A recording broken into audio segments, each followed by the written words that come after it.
In the piano world, we definitely have an issue with unrealistic expectations. If you've played a recital or played a concert before, you know what it's like when someone comes up to you after the recital and says, "Wow, how'd you do that? It was so easy for you." And you want to say, "I worked on it a lot." But also, this happens when we see other people play too. You see your favorite pianist play piano and it looks so easy, but most likely that person's practicing 2 or 3 or 4 or more hours every single day to get to that point, but we only see the end product, the polished, finished piece. So what I did for this video today is recorded myself pretty early on in the process of learning a new piece. I've always wanted to play the first Beethoven sonata. I've learned many other Beethoven sonatas before, but never the first one. So I cut myself off around probably 2 to 4 hours of practice. I think I've done it 6 practice sessions, each practice session only 15 to 30 minutes. So it's kind of the scariest time to show someone a new piece. If you're literally sight reading, everyone thinks, "Oh, you're sight reading or playing by ear. Who cares if you miss notes?" And if you have something really polished, you can play for people. They think, "Wow, you're really good at piano." So I recognize I'm kind of opening myself up to be made fun of a little bit. But on top of giving you kind of a behind the scenes of the learning process and hopefully some ideas that will help you when you're learning new pieces, I also just want this video to kind of help set the record straight. We don't open a new piece of music and learn it and memorize it all in an hour. It just doesn't happen.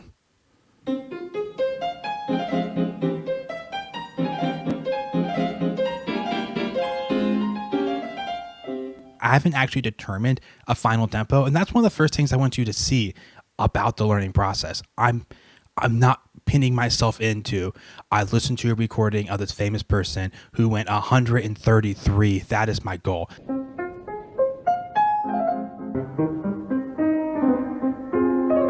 But notice I'm also not trying to play at my goal tempo. I actually might show you guys. I recorded myself trying to play at about 120-ish at the end of the video, and just to show you why. Lots of the techniques, lots of the articulations, lots of the musicianship just kind of go out the window because I'm just hanging on, trying to play the notes.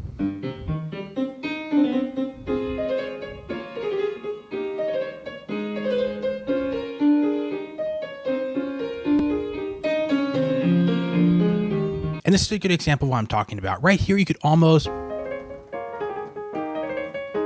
sight read that full tempo, but you might miss out on what's going on here. So with this little cell that goes, and it gets copied here while this is held. And then check this one out. There's that little moment there where you just have the chord, but you don't have the melody. Those are the little details that I'm more focused on rather than just playing it fast, making sure I really know the melodies when I'm playing them. Not just saying, "Oh yes, I can logically see there's a melody there," but is my ear really convinced that I'm playing and bringing out that melody as I go along?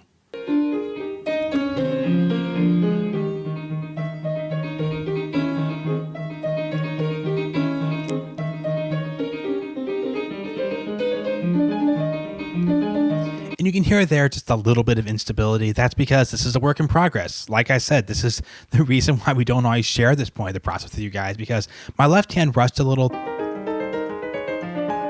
It's just hard to not take off. This is one of these situations where playing it faster might even be easier because you might not notice the details, which you do hear sometimes. It's not how I want to play. I want it to be like a strong walk down up in the left hand, so I don't want to just take off and rush. So this is going to take more drilling. That's kind of the next step of the learning process, is making sure this gets some focused attention so it's super steady.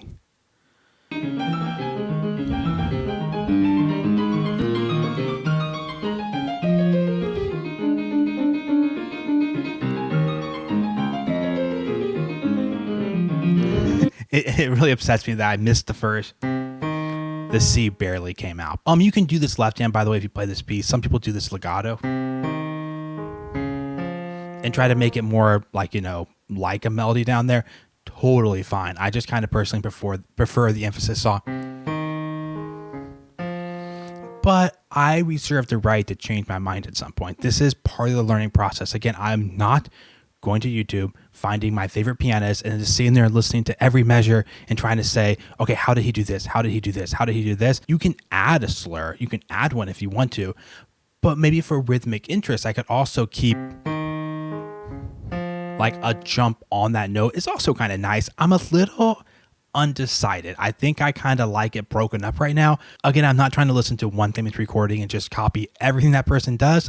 Right now, I think I like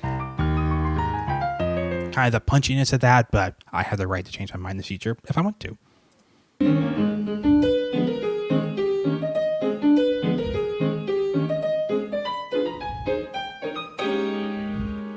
This is an interesting little practice tip for lots of you. You see there is a with expression, con espressione, put in right here. And if you know this piece, you know lots of people do more rhythmic alterations than I'm doing right here. This is just a good practice tip in general. If you have something where you want to add rubato or you want to do something with the tempo, right, a ritardando, or play it slightly slower for dramatic reasons, learn it straightforward first. That's where I'm at in the process. I'm trying to make sure I can actually play it. I don't want to learn this section only if I take it slower. That kind of makes sense. This is a really good tip for all your practice sessions. If you want to do a rubato somewhere, maybe make sure you can play it straightforward first. So then you're choosing to slow down. You're not only playing slow because you can't play it fast. You're not only, adding time in this jump because you never learned how to do the jump, because then you've learned the altered tempo, and then you're not really altering the tempo. You just only know how to play it that one way. So it's a good idea to learn it more straightforward first. Try to do the extreme expression with maybe just dynamics as much as you can. And then later on, add the rhythmic flexibility as you want to, because you have the ability to play it straight. So you can also slow it down pretty easily.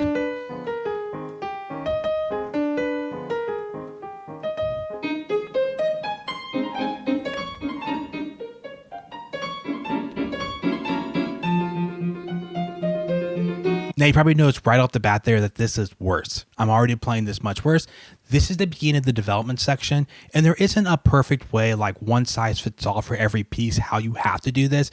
But what I tend to do is learn chunks of my music, like, I'm working on the first couple measures. I kind of get that. Well, as I learn the next few measures, I polish the first few measures, and I maybe learn a new chunk of 4-measure melody or 8-measure melody. And as the days go along, as you learn new sections, you're always taking time to polish the old ones and get them better. So just the nature of it is the exposition is simply further along the development section. I've spent less time on this section, and it's a little messier, and it's about to get a lot messier because we're almost to the end of where I practice. So you'll hear some messiness real soon here.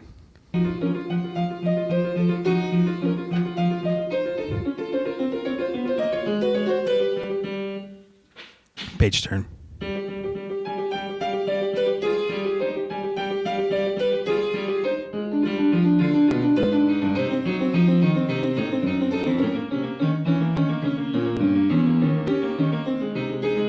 And I stopped here because already the previous few measures, I'm not happy with how I played them. This is what you don't want to do. This is becoming an example as it goes along since I haven't changed tempos. This is what you should not do. This is not how you practice piano, okay? What I mean by that is I don't know the development section as well. I can play the development section really well around 72, around 80, but for the purposes of recording this video, I try to keep my tempo consistent throughout, and I simply am not getting the touch I want there. It kind of works some of the time, but it's not the touch I want. So it's not going to actually help me learn it in the long run. This is literally, if I practice it like this, I'm for the most part just wasting my time. There's no point of doing this. Like if I just go, I'm kind of doing it right, but I'm not doing the touch I want. What I want to do that melody. There's a lift, and I want to fall on. I want that to be my emphasis loud. Then release on the C. I don't want that because that's not what Beethoven wants to do. It's and then the right hand is going.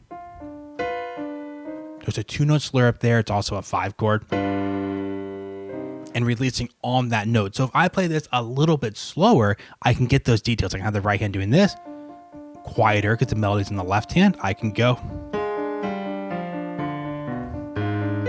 This next section is really cool. It's really detailed. I'm going to even venture to say most people play it wrong. People just kind of put the pedal down and breeze through this section and miss so many details here. They just go like,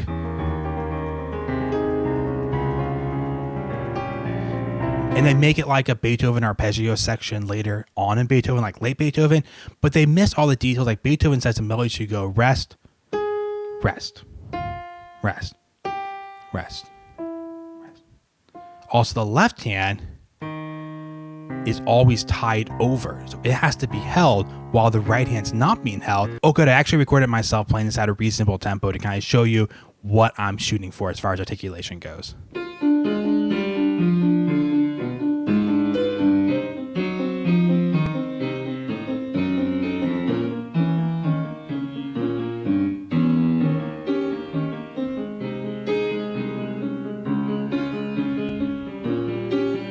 Okay, so now for the part of the video that you sickos probably have been looking forward to, I'm going to try to play it too fast. It's not bad once in a while to have fun and experience how your piece is going to feel, but this is not practice. This is me just playing too fast, missing out on lots of details and being messy.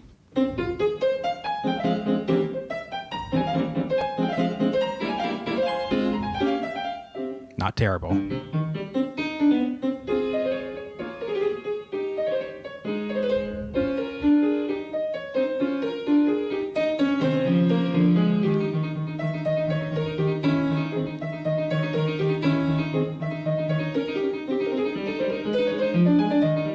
Pretty messy.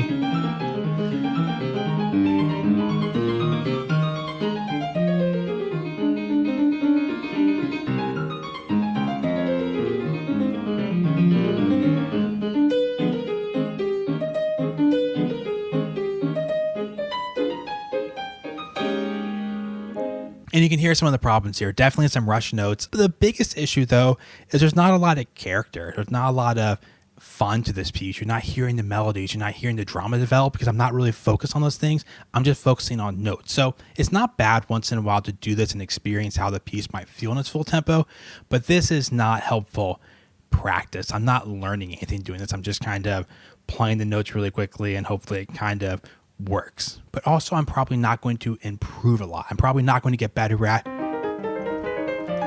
if it's always messy like that. I'm not going to get better at that section and actually get it. So some big takeaways is, for one, piano's hard. Number two, go slow. And also I feel like I might have kind of implied throughout this video that I'm going to work my tempo up and then just maintain that speed.